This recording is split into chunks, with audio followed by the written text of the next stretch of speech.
देखी भैया एक जना गवना करा के परदेश में चल जाता ने। एहिजा चैत के महीना में कटनी लागल बा।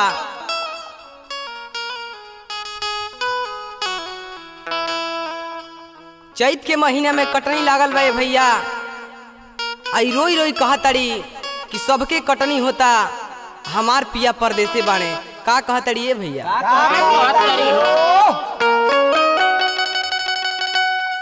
रामा रोवतारी नए की दूल्हिनिया,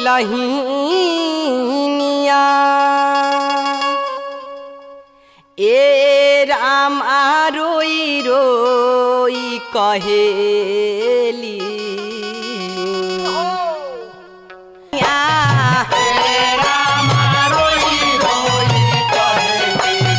आइले ना पिया पलटनिया, आइले ना पिया पलटनिया, आइले ना पिया पलटनिया।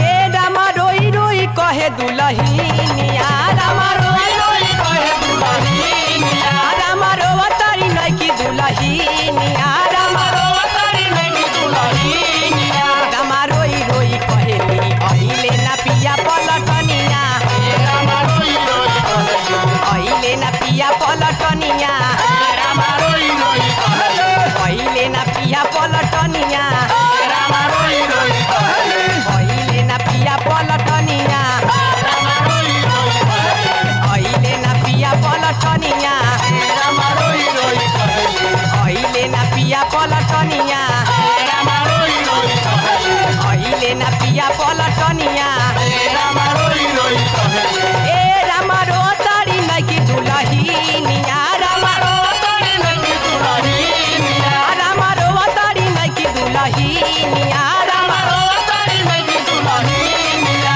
रामा रोई रोई कहेली आइले ना पिया पलटनिया, रामा रोई रोई कहेली आइले ना पिया पलटनिया, रामा रोई रोई कहेली आइले ना पिया पलटनिया, रामा रोई रोई कहेली आइले ना पिया पलटनिया, रामा रोई रोई कहेली आइले ना पिया पलटनिया, रामा रोई रोई कहेली आइले ना पिया पलटनिया, रामा रोई रोई कहेली आइले ना पिया पलटनिया, रामा रोई रोई कहेली आइले ना पिया पलटनिया, रामा रोई रोई कहेली आइले ना पिया पलटनिया।